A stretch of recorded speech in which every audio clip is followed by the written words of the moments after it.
구원상담 1번째 창세기 2장 17절 말씀. 선악을 알게 하는 나무의 실과는 먹지 말라. 내가 먹는 날에는 정령 죽으리라 하시니라. 아멘. 선과 악을 알게 되면 무엇이 따르나요? 지켜야 할 의무와 책임이 따르지요. 우리가 선을 행하고 싶은 마음은 있지만 그러나 행할 수 있는 능력은 없어요. 그것은 하나님의 속성을 닮아서 선을 행하고 싶지만 선한 일은 오직 예수님 안에서만 할 수 있어요. 선악과는 왜 만들어 놓았을까요? 그리고 선악과를 먹으면 왜 정령 죽을까요? 선악과는 하나님과 사람 사이의 선이에요. 하나님은 창조주시고 우리는 피조물이지요. 그래서 하나님과 우리 사이는 룰이 있는 거예요. 부모님과 자녀 사이에도 선이 있고 선생님과 학생들 사이에도 선이 있지요. 선을 알게 하는 열매를 먹는 것은 자기가 하나님 되겠다는 뜻이에요. 자기가 모든 것을 판단하고 결정하고 자기 마음대로 하겠다는 것은 자기가 주인으로 타는 거지요. 예. 한마디로 선악과 먹는 것은 마음의 주인이 바뀌는 거예요. 하나님께서 마땅히 주인이신데 자기가 주인 되겠다는 것은 선을 넘는 것이고 선을 범하는 거예요. 하나님께서 사람을 만드실 때는 분명한 목적을 두고 만드셨어요. 우리가 시계를 만들 때도 목적이 있고 볼펜을 만들 때도 목적이 있는 것처럼 하나님께서 사람을 만드신 목적은 하나님께 예배드리는 거예요. 하나님께 예배 성공하지 않고 자기 마음대로 하는 것은 자기를 예배하는 거예요. 탐심은 우상 숭배라고 하셨지요. 자기 욕심대로 자기 생각대로 자기 마음대로 하는 것은 자기를 예배하는 거예요. 그러면 어떻게 될까요? 하나님께 예배드리지 않고 내가 하고 싶은 대로 하면 내 심령이 죽게 되지요. 점점 기쁨도 없고 감사도 없고 평안도 없고 소망도 없게 돼요. 하나님으로부터 받은 모든 은혜를 버리고 세상을 따라가면 일만 악의 뿌리가 자기를 찌르게 돼요. 그러면 선악과는 왜 만들어 놓았을까요? 마음의 주인을 누구로 섬길 것인가 그것을 나타내기 때문에 선악과 나무 열매는 반드시 있어야지요. 하나님께서 사람에게만 자유의지를 주셨기 때문에 이에 따른 법이 있는 거예요. 나는 하나님을 섬길 것인가 세상을 따를 것인가 본인이 선택한 결과로 운명이 좌우돼요. 만약에 이 선악과를 먹으면 선을 넘는 것이고 룰을 범한 거예요. 그러면 지금 사람들이 죽는 이유가 무엇 때문인가요? 하나님 말씀대로 하지 않고 생명 대신 하나님의 말씀을 버렸기 때문에 죽는 거예요.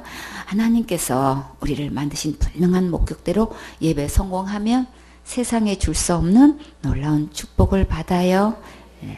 여러분은 이 약속의 말씀이 믿어지세요?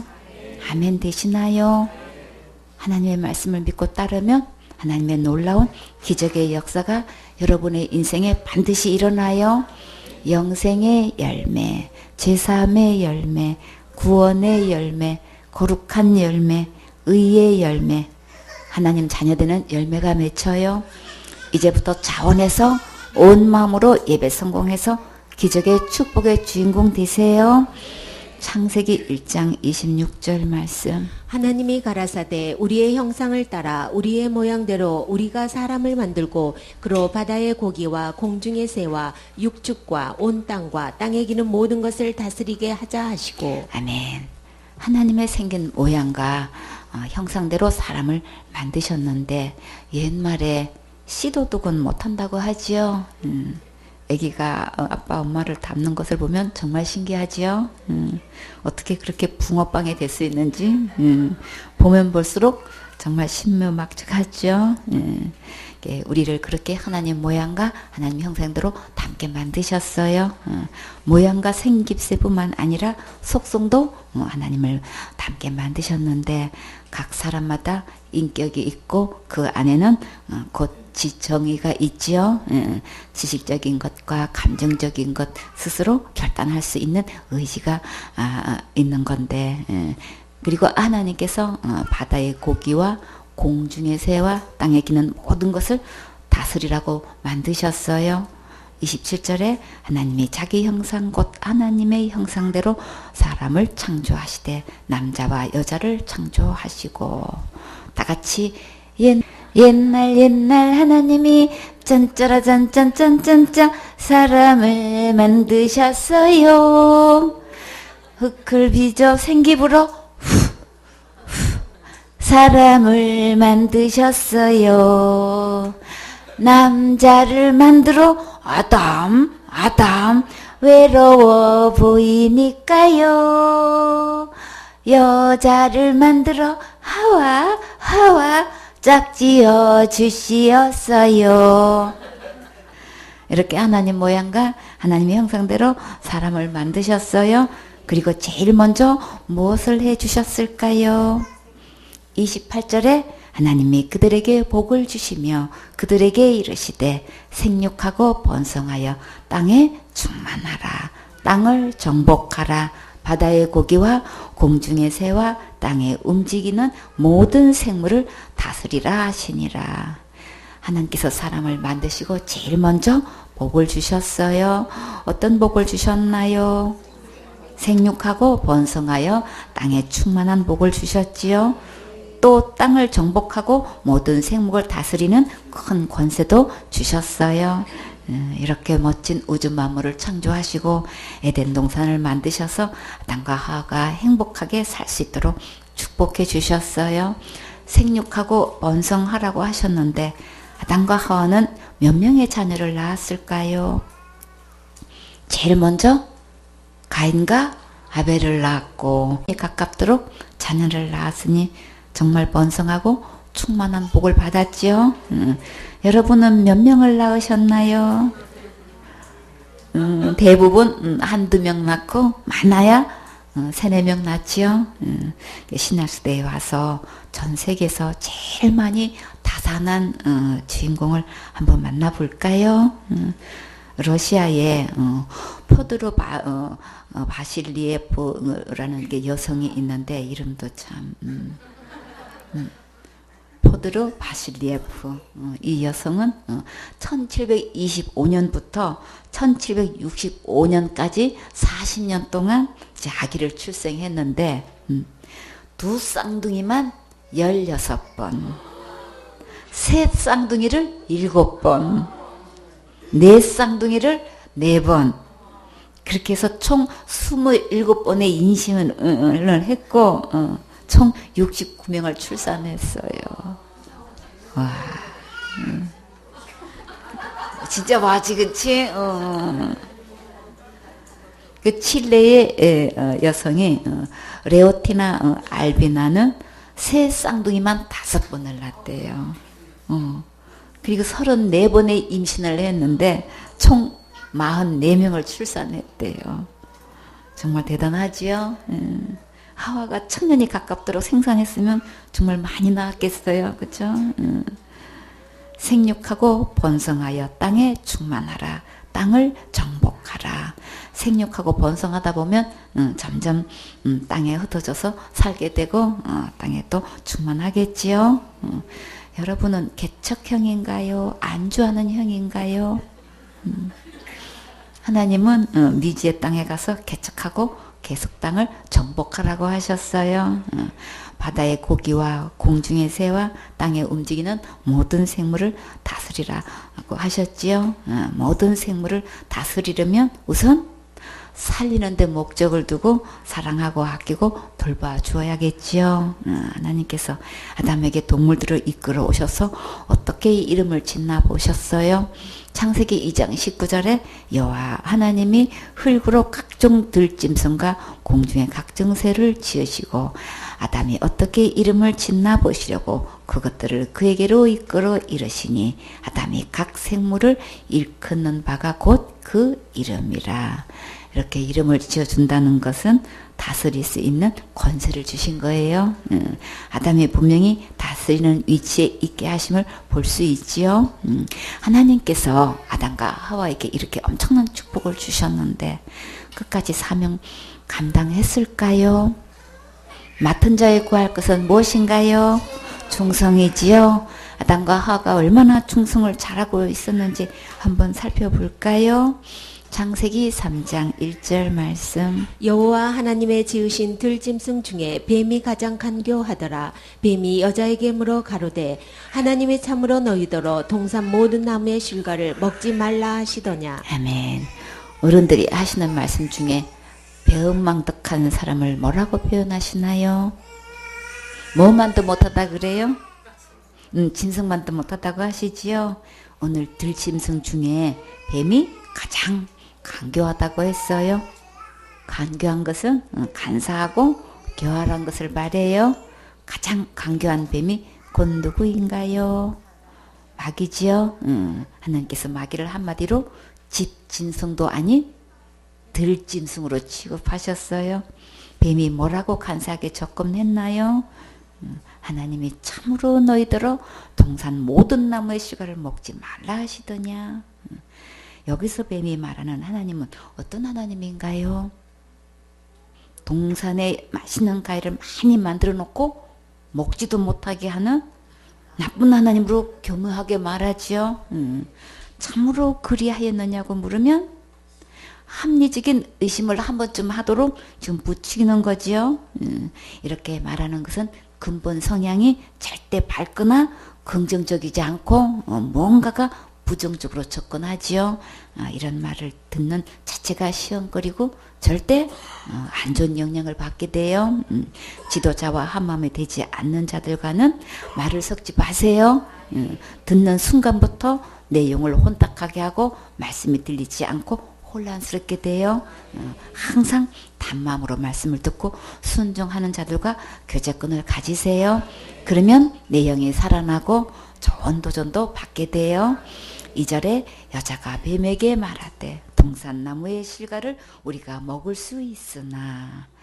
하나님께서 동산나무의 실과를 먹을 수 있도록 하신 거 맞지요?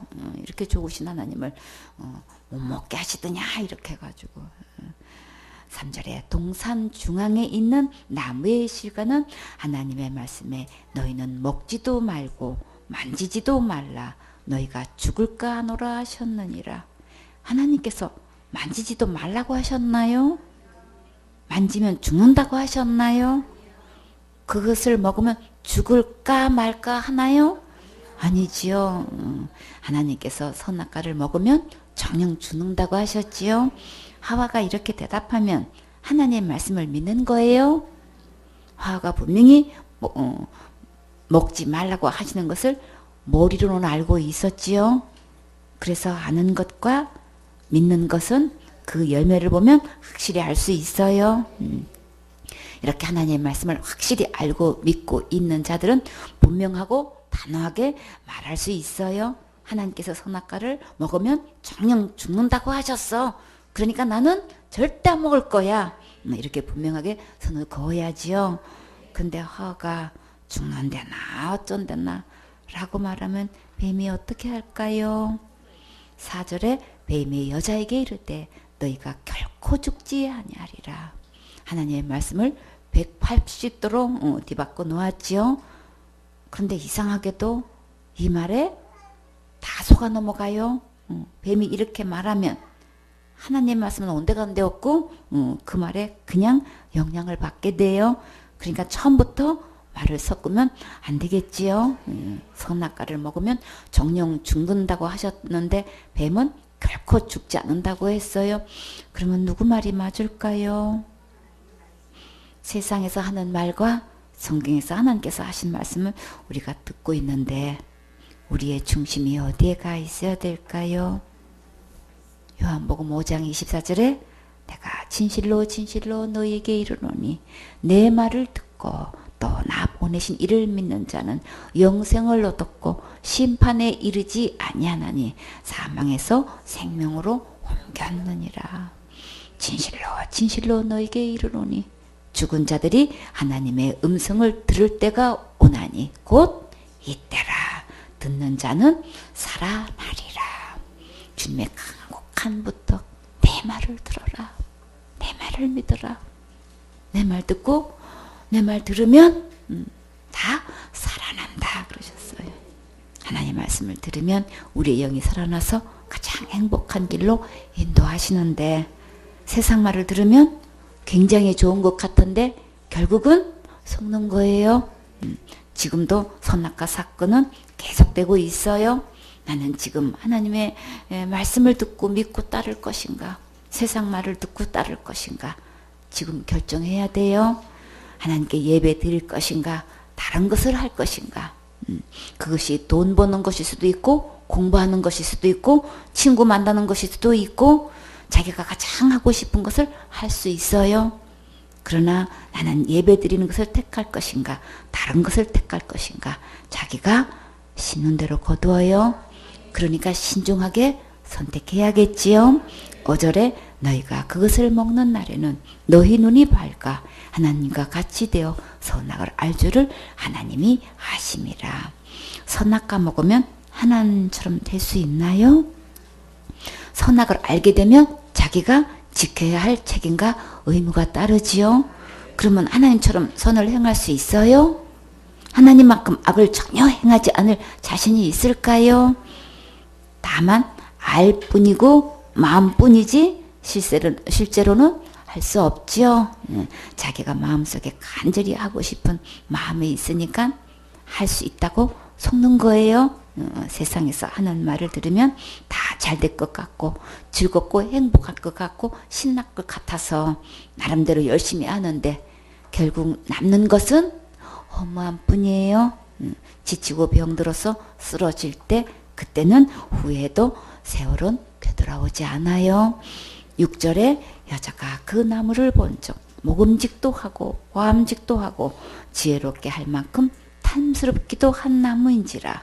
여자가 그 시가를 따먹고 자기와 함께한 남편에게도 주매 그도 먹은지라.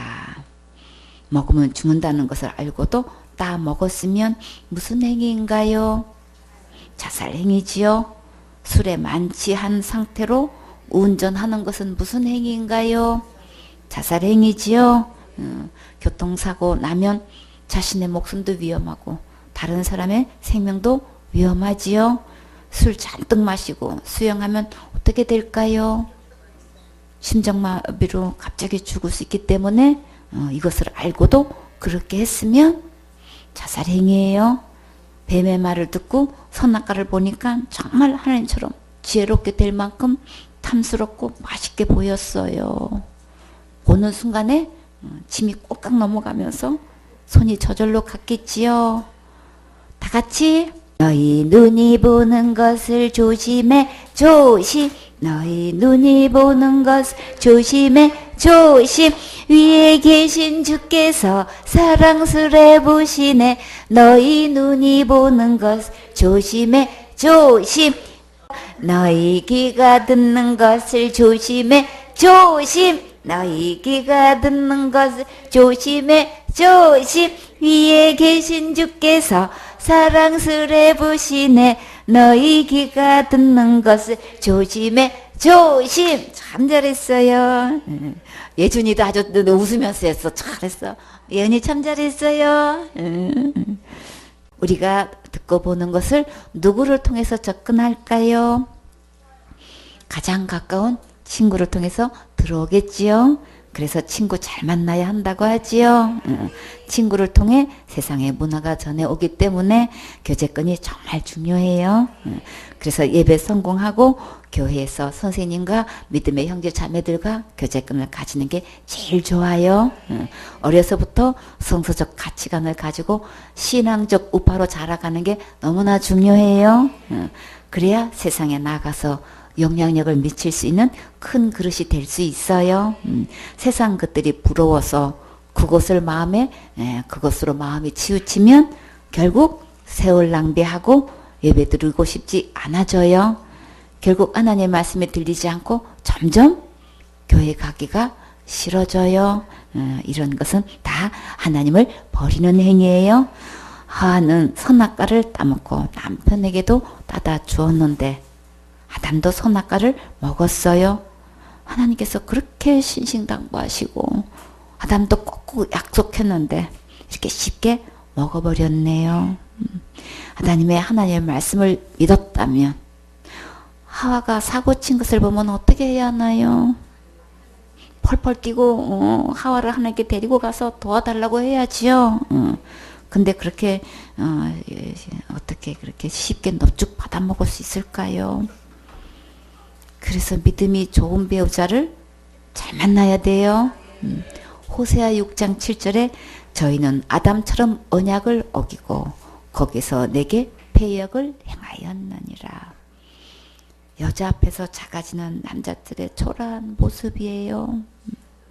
믿음의 가장권을 가지고 하나님을 올바로 섬기는 쪽으로 리더해 가야 정말 멋있는 남편이지요. 그래서 아내가 더 큰 그릇이 되어야 남편을 믿음의 큰 그릇으로 자랄 수 있도록 도와줄 수 있어요.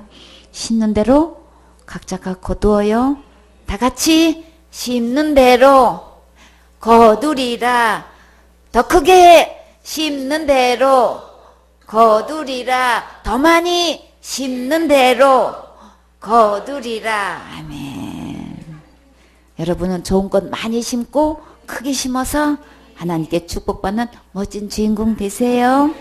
7절에 이에 그들의 눈이 밝아 자기들의 벗은 줄을 알고 모아가 잎을 엮어 치마를 하였더라. 눈이 밝아져서 하나님 되었나요?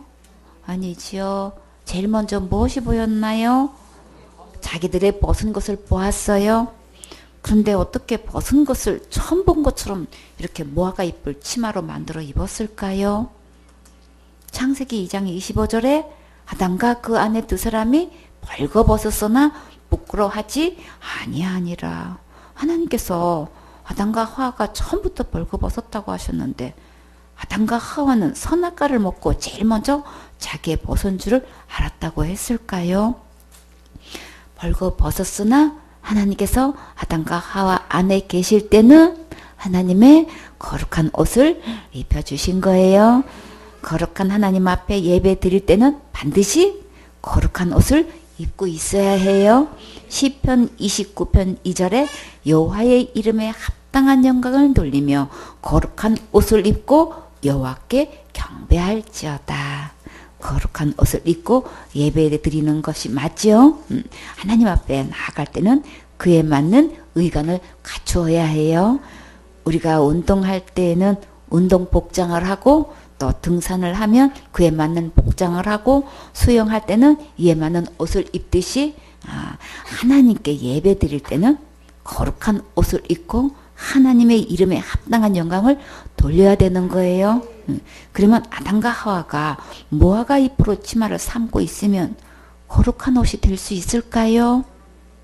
이사야 64장 6절에 대저 우리는 다 부정한 자 같아서 우리의 의는 다 더러운 옷 같으며 우리는 다 세폐함이 잎사귀 같으므로 우리의 제약이 바람같이 우리를 몰아가나이다. 모아가 잎으로 만든 옷은 하나님 앞에 거룩할 수 없어요. 우리가 아무리 착한 일, 의로운 일을 많이 했어도 그것으로 하나님 앞에서는 다 더러운 옷과 같아요. 그러면 우리는 어떻게 해야 할까요? 하나님께서 이 문제를 어떻게 해결하실까요? 8절에 그들이 날이 서늘할 때에 동산에 거니시는 여호와 하나님의 음성을 듣고 아담과 그 아내가 여호와 하나님의 낯을 피하여 동산 나무 사이에 숨은지라. 에덴 동산에도 날씨가 서늘할 때가 있네요. 벌거벗었는데도 혹시 춥지는 않았을까요? 그럴 때는 아담과 하와가 어떻게 지내는지 갑자기 궁금해졌어요. 그동안 입고 있었던 옷은 더울 때는 시원하고 추울 때는 따뜻하게 되는 옷을 입을 수도 있겠지요.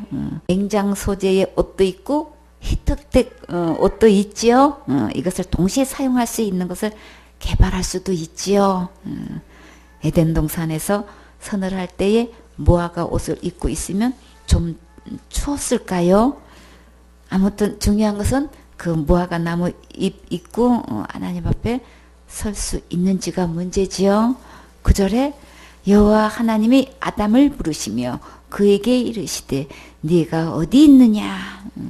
아담아 아담아 내가 어디 있느냐. 지금 하나님께서 여러분의 이름을 이렇게 부르신다면 여러분은 어떻게 하시겠어요? 하나님 앞으로 나오셔야겠지요. 하나님의 말씀 앞으로 내 모습 있는 그대로 나오세요. 10절에 가로되 내가 동산에서 하나님의 소리를 듣고 내가 벗었으므로 두려워하여 숨었나이다. 아담이 숨은 이유가 무엇 때문이라고 했나요? 벗었으므로 두려워서 숨었다고 했지요. 벗었는데 왜 두려울까요? 벗은 것 때문에 왜 하나님 앞에 숨을 수밖에 없었을까요? 11절에 가라사대 누가 너의 벗었음을 내게 고하였느냐. 내가 너더러 먹지 말라 명한 그 나무 실과를 내가 먹었느냐. 아담이 선악과를 먹은 것과 옷을 벗은 것이 직결되지요. 선악과를 먹었는데 왜 옷이 벗어질까요? 내가 너더러 먹지 말라 명한 그 나무 실과를 내가 먹었느냐? 하나님을 상실한 마음에는 어떻게 변했는지 한번 볼까요? 12절에 아담이 가로되 하나님이 주셔서 나와 함께 하신 여자 그가 그 나무 실과를 내게 주므로 내가 먹었나이다. 하나님께서 아담에게 여자를 주신 건 맞지요? 여자가 선악과를 아담에게 준 것도 맞지요? 근데 그것을 먹은 것은 누구 책임인가요? 아담 본인의 책임이지요. 아무리 이 핑계 저 핑계를 해도 선악과를 먹은 책임을 피할 수는 없어요. 하나님과 약속한 말씀을 버리고 선악과를 먹었으면 결국은 하나님 말씀대로 되는 거예요. 13절에 여호와 하나님의 여자에게 이르시되 네가 어찌하여 이렇게 하였느냐. 여자가 가로되 뱀이 나를 깨므로 내가 먹었나이다. 하나님께서 어찌하여 이렇게 하였느냐고 말씀하실 때 하와가 뱀이 깨어서 먹는 건 맞지요? 그러나 먹은 것은 누가 책임져야 하나요? 하와가 책임져야지요. 하나님의 말씀을 버리고 이렇게 뱀의 말을 듣고 난 후에 그들의 마음에는 감사도 없고 책임감도 없고 지금 난 탓하기 급급하지요. 하나님께 잘못했다고 용서를 구하는 모습들이 있었나요? 마음에 하나님을 상실한 아담과 하와에게는 이렇게 타락하게 되었어요. 14절에 여호와 하나님이 뱀에게 이르시되 네가 이렇게 하였으니 네가 모든 육축과 들의 모든 짐승보다 더욱 저주를 받아 배로 다니고 종신토록 흙을 먹을지니라. 하나님께서 뱀에게 왜 그렇게 했냐고 묻지 않으시고 이렇게 하였으니라고 단정 짓고 지금 처벌하셨어요. 모든 육축과 들의 모든 짐승보다 더욱 저주를 받아서 배로 다니게 하셨는데 그런 모든 육축도 들의 모든 짐승도 저주를 받았다는 말씀이지요. 그들 짐승보다 더욱 저주를 받아서라고 말씀하셨으니까 그럼 똑같이 육축도 짐승도 다 저주를 받은 거예요. 그렇죠? 로마서 8장 22절에 피조물이 다 이제까지 함께 탄식하며 함께 고통하는 것을 우리가 아나니. 아담과 하와가 하나님의 말씀을 버리고 뱀의 말을 듣고 범죄함으로 이렇게 산천초목과 피조물이 탄식하며 함께 고통하고 있어요. 15절에 내가 너로 여자와 원수가 되게 하고 너의 후손도 여자의 후손과 원수가 되게 하리니 여자의 후손은 내 머리를 상하게 할 것이요 너는 그의 발꿈치를 상하게 할 것이니라 하시고, 여기서 너의 후손과 여자의 후손이라고 하셨지요. 너의 후손은 누구의 후손인가요? 뱀의 후손이지요. 곧 마귀의 후손이에요. 요한복음 8장 44절에 너희는 너희 아비 마귀에게서 났으니 너희 아비의 욕심을 너희도 행하고자 하느니라. 저는 처음부터 살인한 자요 진리가 그 속에 없으므로 진리에 서지 못하고 거짓을 말할 때마다 제 것으로 말하나니 이는 저가 거짓말장이요 거짓의 아비가 되었음이니라. 하나님을 마음에 상실한 상태는 마음의 주인이 마귀로 바뀐 거예요. 마귀로 주인이 바뀐 것은 마귀 자녀로 태어난 거예요. 마귀가 아비가 되었고 마귀 자녀가 되어서 지금 지옥으로 가고 있어요. 이런 끔찍한 사실을 사람들이 얼마나 깨닫고 살고 있을까요? 정말 너무나 심각한 문제지요. 여러분은 이렇게 마귀 자녀로 그대로 살고 싶으세요? 이대로 살면 절대 안 되겠지요. 그래서 이 말씀을 들려주시는 거예요. 그러면 여자의 후손은 누구일까요? 예수님. 마리아의 몸을 통해 성령으로 잉태되어 이 땅에 누가 오셨나요? 예수님께서 사람의 몸을 입고 오셨지요. 마태복음 1장 14절 18절에 예수 그리스도의 나심은 이러하니라. 그 모친 마리아가 요셉과 정혼하고 동거하기 전에 어떻게 잉태했어요? 성령으로 잉태된 것이 나타났더니, 성령으로 잉태되었다는 것은 아담의 죄의 피로 이어받은 썩어질 씨로 잉태된 것이 아니고 하나님의 거룩한 씨로 처녀의 몸에 잉태된 것을 말해요. 처녀가 아이를 가지면 율법으로는 어떤 처벌을 받게 됐나요? 돌에 맞아 죽지요. 현장에서 가늠한 여인이 서기관들과 바리새인들에게 붙들려 왔을 때 율법은 이러한 자를 어떻게 처벌하라고 했나요? 요한복음 8장 5절에 모세는 율법에 이러한 여자를 돌로 치라 명하였거니와 선생은 어떻게 말하겠나이까. 예수님께서 어떻게 말씀하셨나요? 7절에 저희가 묵기를 맞이하는지라 이에 일어나 가라사대 너희 중에 죄 없는 자가 먼저 돌로 치라 하시고, 가늠한 자를 돌로 칠 죄 없는 자가 있었나요? 없었지요. 어른으로 시작하여 젊은이까지 하나하나 다 떠나갔지요. 누가복음 1장 38절에 마리아가 가로되 주의 계집종이오니 말씀대로 내게 이루어지다매 천사가 떠나가니라. 그러면 마리아는 목숨 걸고 주의 말씀에 순종한 거지요. 마태복음 1장 19절에 그 남편 요셉은 의로운 사람이라 저를 드러내지 아니하고 가만히 끊고자 하여. 정원한 아내가 아이를 가졌는데 어떻게 이렇게 가만히 끊으려고 할 수 있을까요? 정말 보기 드문 착한 요셉인 것 볼 수 있지요. 하나님께서 이 큰 뜻을 이루시려고 고르고 골라서 뽑고 뽑아서 요셉을 선택하셨겠지요. 20절에 이 일을 생각할 때에 주의 사자가 현몽하여 가로되 다윗의 자손 요셉아 내 아내 마리아 데려오기를 무서워 말라. 저에게 잉태된 자는 성령로 된 것이라. 요셉이 이런 충격적인 소식을 알게 되었을 때 분하고 억울하고 화가 치밀어 오른 것이 아니라 마리아 데려오기를 무서워했다고 했지요. 마태복음 1장 21절에 아들을 낳으리니 이름을 예수라 하라.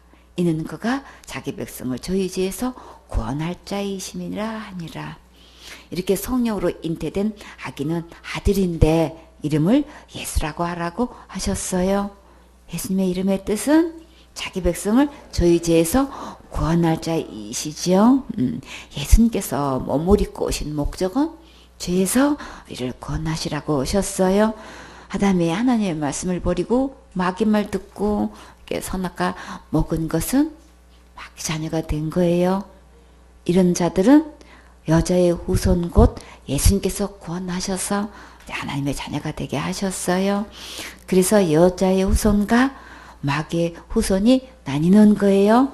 22절에 이 모든 일에 된 것은 주께서 선지자로 하신 말씀을 이루려 하심이니 가라사대. 마리아에게 일어나는 이 일은 기록된 성경 말씀대로 이루시려고 하셨지요. 이 말씀이 어디에 기록되었나요? 이사야 7장 14절에 그러므로 주께서 친히 징조로 너에게 주실 것이라. 보라, 처녀가 잉태하여 아들을 낳을 것이요 그 이름을 임마누엘이라 하리라. 마태복음 1장 23절에 보라, 청녀가 잉태하여 아들을 낳을 것이요 그 이름을 임마누엘이라 하리라 하셨으니 이를 번역한즉 하나님이 우리와 함께 계시다 함이라.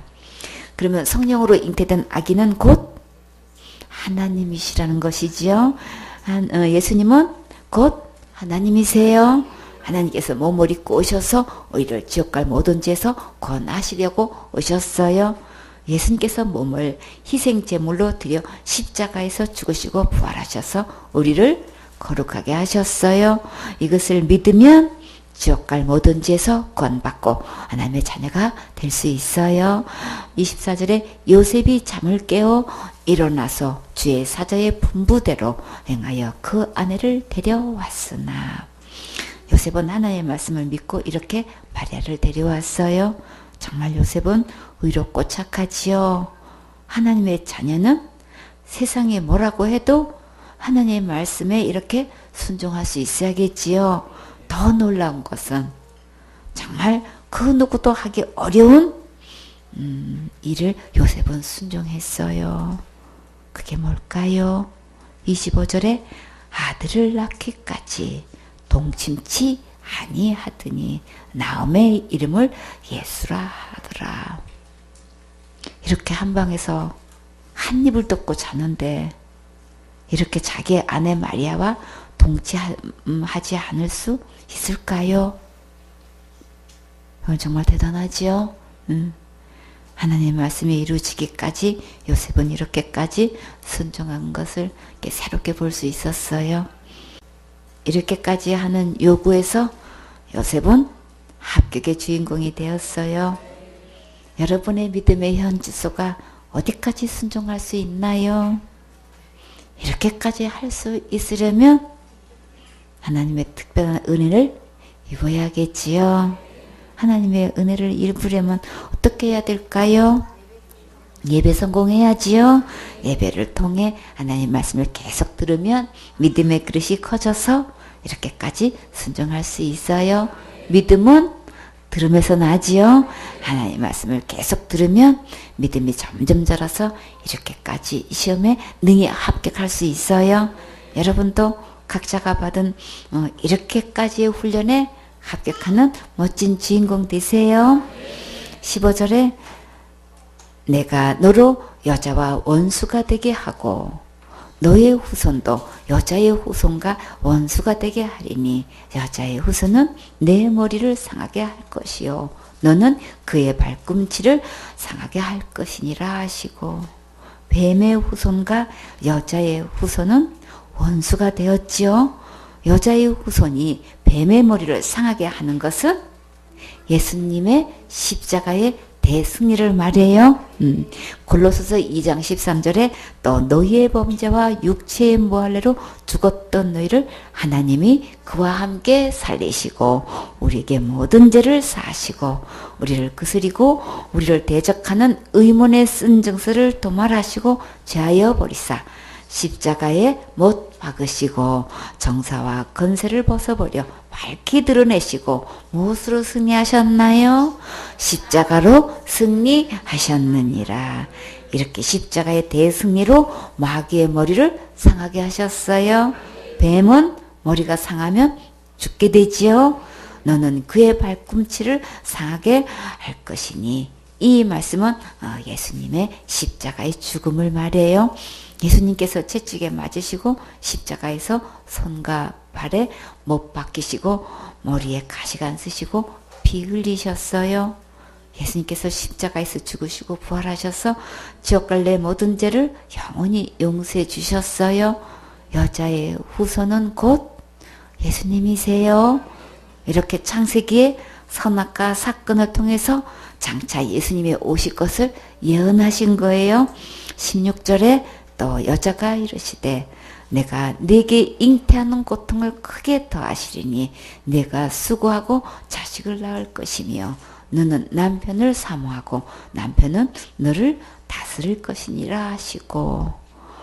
이 말씀을 현대 성경으로 한번 볼까요? 여자에게는 또 이렇게 말씀하셨다. 네가 아이를 가졌을 때 그 고통이 이루 말할 수 없으리라. 또한 아이를 낳을 때도 말로 다 할 수 없는 고통이 뒤따라야 비로소 해산하리라. 너는 남편을 내 마음대로 하고 싶겠지만 오히려 남편이 너를 지배하게 될 것이다. 실감나지요? 이렇게 여자에게는 잉태하는 고통과 수고해서 자식을 낳고 남편을 사모하는 처벌을 받게 되었어요. 아기를 가질 때 이 뜻이 심하면 전혀 음식을 입에 대지 못하고 냄새도 맡지 못하지요. 제철에 없는 것 찾고 별난 것 먹고 싶은 여러 가지 입덧 증세가 있지요. 출산할 때 분만하다가 사고가 많이 나기 때문에 순산이 정말 절실하지요. 하와가 지금까지는 완전하신 하나님을 사모하고 자유롭게 살았는데 선악과 사건 이후로 불완전한 남편을 우러러 받들어 살아야 하고 남편의 다스림 속에서 인내하며 살아야 하는 고충을 겪게 되었어요. 부부 문제로 갈등하며 심한 고생과 다툼 속에서 괴로운 세월을 보내는 자들이 정말 너무나 많지요. 17절에 여러분은 다 행복하세요? 아이고 감사해요. 그래요. 17절에 아담에게 이르시되 내가 내 아내의 말을 듣고 내가 너더러 먹지 말라 한 나무 실과를 먹었은즉 땅은 너로 인하여 저주를 받고 너는 종신토록 수고하여야 그 소산을 먹으리라. 이 말씀을 또 현대 성경에서 어떻게 해석했을까요? 17절에 이번에는 남자에게 말씀하셨다. 네가 내 말을 듣지 않고 아내의 말만 듣고 그 열매를 따 먹었구나. 내가 그 열매를 따 먹었으니 이제 땅이 저주를 받으리라. 또 너는 일생 동안 죽도록 일해야 먹고 살 곡식을 거두어 드릴 수 있으리라. 남편들은 이렇게 아내의 말을 듣고 크게 영향을 받기 때문에 아내들은 영적으로 항상 깨어 있어서 남편과 자녀들이 예배 성공하도록 적극적으로 도와줘야 해요. 근데 아담이 선악과를 먹었는데 왜 땅의 저주를 받았을까요? 아담을 흙으로 만들어서 그랬을까요? 땅뿐만 아니라 모든 짐승과 초목이 다 저주를 받아 단식하고 있지요. 하나님께서 아담에게 이 모든 것을 다스리라고 하셨는데 아담의 잘못함으로 모든 피조물이 이렇게 다 저주를 받게 되었어요. 집안의 가장이 잘못되면 온 가족에게 미치는 그 영향은 이루 말할 수 없지요. 아빠가 잘못되면 하늘이 무너지는 것 같은 충격을 받게 되고 엄마가 잘못되면 보금자리를 잃어버린 것과 같은 타격을 입게 되지요. 이와 같이 18절에 땅이 내게 가시덤불과 은근키를 낼 것이라. 너의 먹을 것은 밭의 채소인즉. 이제 채소를 먹고 살아야 되는데 땅에서 원치 않는 가시덤불과 은근기가 나서 갈려주지 않으면 채소를 수확할 수가 없지요. 19절에 내가 얼굴에 땀을 흘려야 식물을 먹고 필경은 흙으로 돌아가리니 그 속에서 내가 치함을 입었습니다. 너는 흙이니 흙으로 돌아갈 것이니라 하시니라.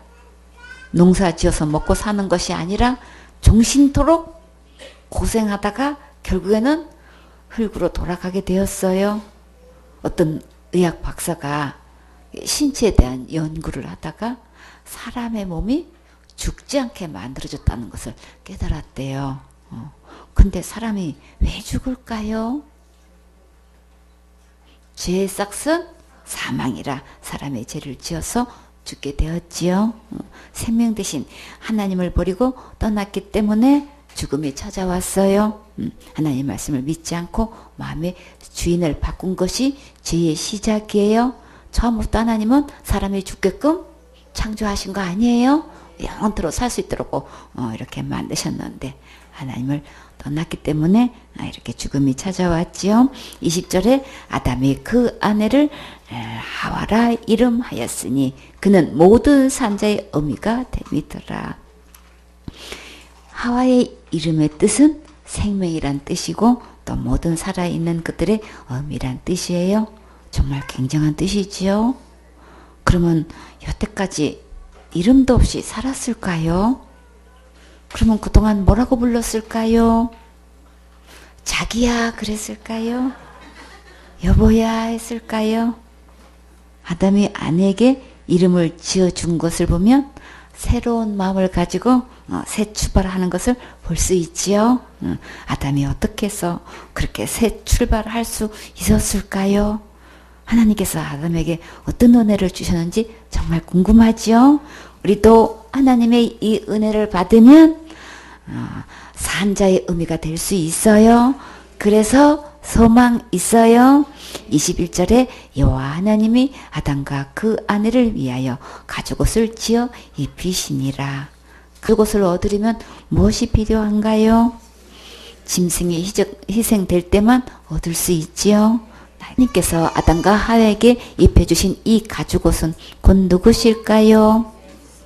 예수님. 고린도전서 5장 7절에 우리의 유월절 양 곧 그리스도께서 희생이 되셨느니라.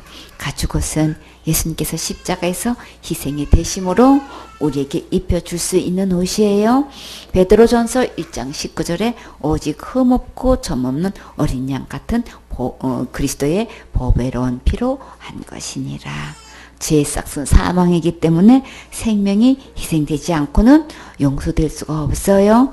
우리는 허물이 있기 때문에 아무리 열심히 충성봉사 헌신해도 그것으로 죄를 해결할 수는 없어요. 히브리서 9장 22절에 율법을 쫓아 그의 모든 물건이 피로써 정결케 되나니 피 흘림이 없은즉 사함이 없나니라. 예수님의 이 피만 지옥 갈래 모든 죄가 용서받을 수 있기 때문에 우리에게 유일한 소망이 있어요. 아담과 하와가 가죽옷을 입으려면 먼저 무화과 잎으로 만든 치마를 벗어야 하지요. 무화과는 좋은 나무 열매이기 때문에 그 잎으로 치마를 삼으면 되는 줄 알고 있는데, 그러나 하나님은 잎을 보시는 게 아니라 열매를 보셔요. 무화과 잎이 열매가 될 수는 없지요. 우리가 아무리 좋은 일, 착한 일, 선한 일을 해서 옷을 삼아도 그것이 거룩한 옷이 될 수는 없어요. 그러면 우리가 어떻게 하면 이 가죽옷, 거룩한 옷을 입을 수 있을까요? 천국은 하나님께서 주시는 예복을 반드시 입어야만 들어갈 수 있는 곳이에요. 갈라디아 3장 26절에 너희가 다 믿음으로 말미암아 그리스도 예수 안에서 하나님의 아들이 되었으니 누구든지 그리스도와 합하여 침례를 받은 자는 그리스도로 옷 입었느니라. 예수님께서 십자가에서 흘리신 그 피로 지옥 갈 내 모든 죄를 영원히 용서해 주신 것을 믿으면 예수님과 함께 십자가에 죽고 함께 부활한 것이고 함께 침례받은 것이에요. 고린도전서 15장 3절에 내가 받은 것을 먼저 너에게 전하였노니 이는 성경대로 그리스도께서 우리 죄를 위하여 죽으시고 장사 지낸 바 되었다가 성경대로 사흘 만에 다시 살아나사. 이렇게 침례는 예수님과 함께 죽고 장사 지내고 부활한 것을 말씀하시는 거예요. 이 침례는 또 갈라디아 2장 20절에 내가 그리스도와 함께 십자가에 못 박혔나니 그런즉 이제는 내가 산 것이 아니요 오직 내 안에 그리스도께서 사신 것이라. 이제 내가 육체 가운데 사는 것은 나를 사랑하사 나를 위하여 자기 몸을 버리신 하나님의 아들을 믿는 믿음 안에서 사는 것이라. 예수님과 함께 십자가에 죽는 것. 그러면 또 예수님과 함께 살 수 있지요. 이것이 곧 침례예요. 그래서 아담과 하와가 입은 이 가죽옷은 곧 구원의 옷, 의의 겉옷, 제일 좋은 옷, 세마포 흰옷, 예복이에요. 내 행위의 무화과 옷, 종교 행위의 옷, 내가 만든 옷은 이제 다 벗어버리세요. 무화과 옷 입고는 하나님 앞에 나갈 수 없어요. 하나님께서 아담을 부르실 때에 아담과 하와가 무화과 옷을 입었을 때는 나무 뒤에 숨었지요. 그러면 우리가 예수님을 통해서 이 예복을 입을 때만 천국에 들어갈 수 있어요. 아담과 하와가 이 가죽옷을 입고 새로운 삶이 시작된 것처럼 우리도 예수님 안에서 새 생명을 얻고 새로운 삶을 살 수 있어요. 22절에 너와 하나님이 가라사대 보라 이 사람이 선악을 아는 일에 우리 중 하나같이 되었으니 그가 그 손을 들어 무화과 나무 실과도 따먹고 영생할까 하노라 하시고 선악과를 먹으면 정령 죽는다고 하신 하나님 말씀대로 이제 아담과 하와는 언젠가는 죽게 되지요. 그러나 하나님께서 은혜로 영생을 주셨기 때문에 다시 부활해서 천국에서 살 수 있게 하셨어요.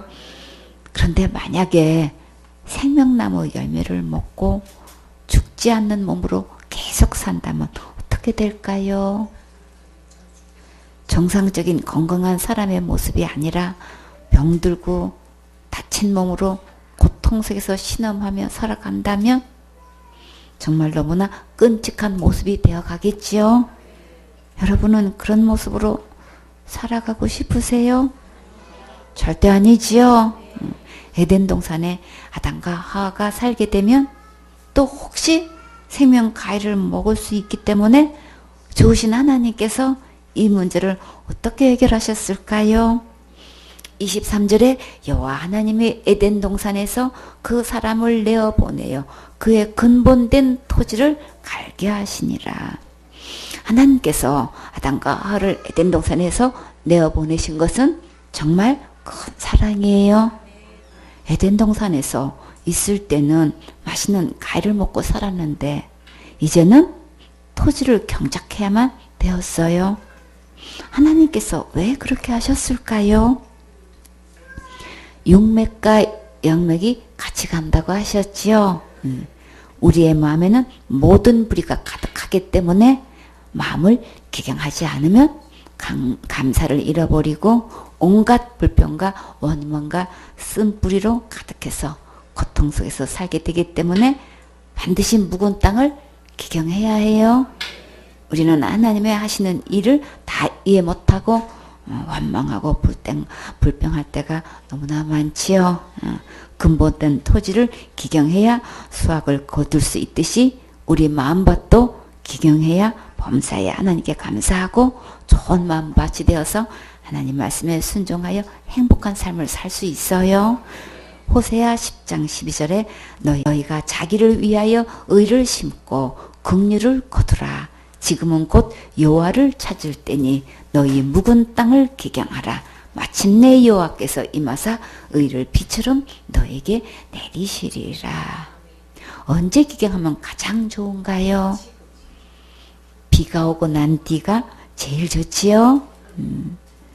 하나님의 말씀에 은혜의 단비가 내 심령에 촉촉히 내리게 되면 가장 기경하기가 좋아요. 이제부터 예배 성공하고 하나님의 말씀에 순종해서 항상 좋은 마음밭이 되게 하세요. 우리의 마음밭에 세상 것들이 들어오지 못하게 하세요. 그런 것들이 들어오면 근심 걱정과 염려와 불안으로 가득하고 마음의 평안과 행복을 다 빼앗아 가요. 그렇기 때문에 우리는 항상 예배 성공해서 이런 것들이 뿌리 내리지 못하도록 철저히 관리해야겠지요. 디나가 그 땅 여자들을 보러 나갔다가 추장 세겜에게 생명과 같은 가장 소중한 순결을 잃었지요. 그것으로 끝났나요? 그 뒤로 야곱의 아들들이 모든 세겜 남자들을 다 죽였고 결국 그것을 떠나게 되었어요. 세상 것들이 궁금해지고 그런 것들이 부러워지면 저런 비극이 일어나요. 이런 일이 없도록 항상 깨어서 주 안에서 교제권을 가지고 서로 돕고 사랑하면서 예배 드려야겠지요. 24절에 이같이 하나님이 그 사람을 쫓아내시고 에덴 동상 동편에 그룹들과 두루두루 도는 하얀검을 두어 생명나무의 길을 지키게 하시니라. 아담을 에덴 동산에서 쫓아내신 것은 정말 감사하지요. 그리고 혹시나 모르니까 에덴 동산에 들어가서 생명 과일을 먹으면 안 되니까 하나님께서 그룹들과 두루도는 불칼을 두어서 생명나무가 있는 길을 철저히 지키게 하셨어요. 하나님께서 우리를 얼마나 사랑하신지를 알 수 있겠지요. 여기서 그룹이 무엇인지 자세히 상고해 볼까요? 그룹 천사들은 하나님과 가장 측근에서 섬기는 천사들이에요. 출애굽기 25장 22절에 보면 거기서 내가 너와 만나고 속죄소 위 곧 증거기에 있는 두 그룹 사이에서 내가 이스라엘 자손을 위하여 내게 명할 모든 일을 내게 이르리라. 속죄소 위에서 예수님을 반드시 만나야지요. 모든 죄가 용서된 그곳에서 예수님을 만나 교제하는 자는 이 세상에서 가장 행복한 주인공이에요. 여기서 속죄소를 덮는 두 그룹 천사가 있지요. 또 민수기 7장 89절에 모세가 해막에 들어가서 여호와께 말씀하려 할 때에 증거계 위 속죄소 위에 두 그룹 사이에서 자기에게 말씀하시는 목소리를 들었으니 여호와께서 그에게 말씀하심이었더라. 모세는 속죄소 위에서 하나님의 말씀을 들었어요. 참 하나님께서 앞으로 될 모든 일을 이렇게 세세히 들려줄 수 있는 이 모세는 얼마나 행복했을까요? 그렇죠? 가장 부러운 거예요. 그렇죠? 시편 18편 10절에 그룹을 타고 나르시며 바람 날개로 높이 뜨셨도다. 하나님께서 그룹을 타고 날아다니셨는데 바람 날개가 있어서 순식간에 높이 올라갈 수 있대요.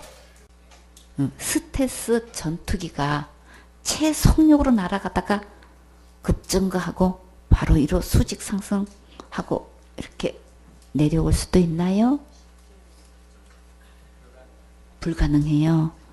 그룹을 타고 나르시는데 바람 날개가 있어가지고 높이 그냥 딱 뜰 수 있는 거예요. 이 그룹을 하나님께서 타고 다니는 이 그룹은 이게 이런 장치가 딱 돼 있어요. 현대 전투기는 이렇게 되지도 못하는데 하나님께서 타고 다니는 이 그룹은 참 이렇게 하실 수 있어요.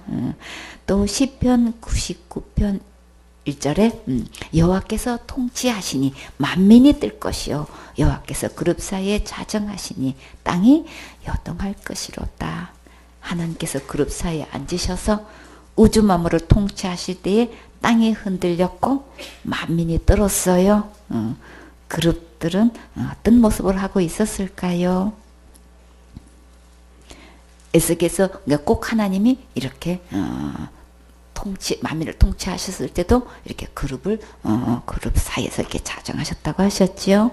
이렇게 그룹은 하나님과 이렇게 아주 밀접하게 아주 최측근에서 이렇게 하나님 모시고 있었다는 것을 어떤 그룹이 이 생명 나무 그 길을 지켰다는 것을 그거를 지금 보게 하시는 거예요. 어떤 등급을 그만큼 중요한 거예요. 그룹을 지키게 하는 것이 얼마나 중요한 하나님의 깊은 사랑이라는 것을 알게 하시려고 이걸 보여주시는 거예요. 이 그룹의 얼굴을 이제 한번 잠깐 살펴보면 에스겔서 10장 14절에 그룹들은 각기 내면이 있는데 첫 면은 그룹의 얼굴이요. 그룹의 얼굴이 따로 또 이렇게 있어요. 그쵸? 둘째면은 사람의 얼굴이고, 셋째면은 사자의 얼굴이고, 넷째는 독수리의 얼굴을 하고 있어요. 따로 그룹의 얼굴이 있고, 사람 모양이 있고, 이렇게 또 사자의 얼굴이 있고, 또 독수리의 얼굴이 이렇게 있다는 게, 여기 그룹의 얼굴이 따로 있다는 게 또 다시 보여지네요. 이제 그런 모습을 하고 있는데, 에스겔서 10장 21절에 보면, 각기 내 얼굴과 네 날개가 있으며, 얼굴도 네 개인데, 날개는 네 개가 있어요. 그룹 천사는 네 개, 날개가 네 개 있고, 날개 밑에는 사람의 손 형상, 손이 다 있는 거 이제 날개마다. 그러면 손이 몇 개예요? 네 개가 되는 거죠. 날개가 네 개니까. 또 에스겔서 10장 12절에 보면 그 몸과 등과 손과 날개와 바퀴 곧 네 그룹의 바퀴의 둘레에 다 눈이 가득하더라. 바퀴가 또 이렇게 또 많이 있어요. 그리고 그 바퀴 둘레는 눈이 엄청 가득하대요. 상상이 가시나요?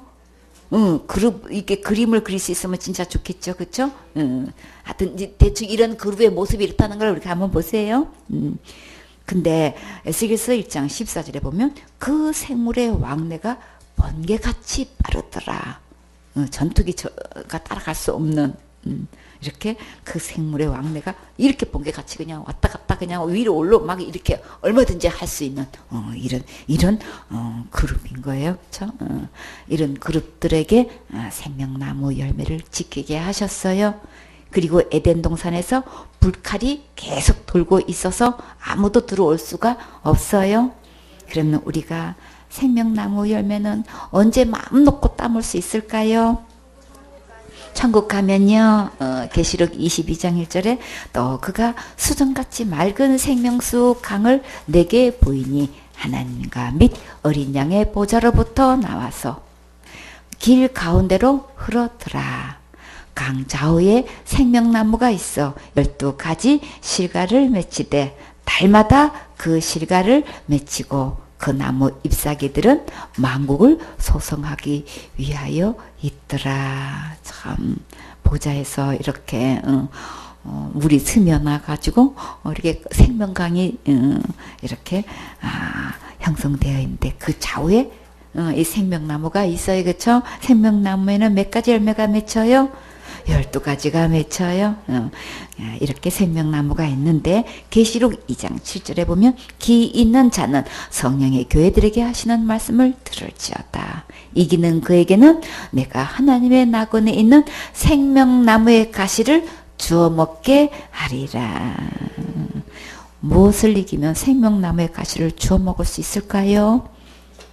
천국은 거룩한 나라라서 죄가 있으면 들어갈 수 없지요. 죄를 이길 수 있는 분은 오직 예수님 뿐이세요. 지옥 갈 모든 죄를 십자가로 승리하신 예수님을 믿으면 천국에서 생명나무 열매를 마음껏 먹을 수 있어요. 생명나무 열매는 10개가 맺혀요. 여러분이 좋아하시는 대로 마음껏 골라서 먹을 수 있어요. 정말 감사하고 신나지요. 이렇게 하나님께서 우리를 사랑하셔서 다시는 이렇게 영생의 나무를 먹어서 그 죄악된 몸으로 병든 몸으로 그렇게 계속 늙어가서 결국은 거동을 못하게 되죠. 누워 있을 수밖에 없잖아요. 그런 모습으로 살지 않고 오히려 죽어서 다시 새로운 피조물로 우리가 부활할 수 있게끔 신령한 몸으로 다시 태어날 수 있게끔 이렇게 하신 것은 하나님의 지극한 사랑이지요. 하나님은 하시는 일마다 이래도 감사하고 저래도 감사하고 다 감사해요. 그렇죠? 그렇기 때문에 우리는 이 좋으신 주님과 예배 성공해서 우리는 하나님 말씀이 내 마음에 뿌리 내려서 아름다운 열매, 행복한 열매, 참 하나님께 영광 돌릴 수 있는 열매가 맺힐 수 있도록 우리 예배 성공해야겠지요.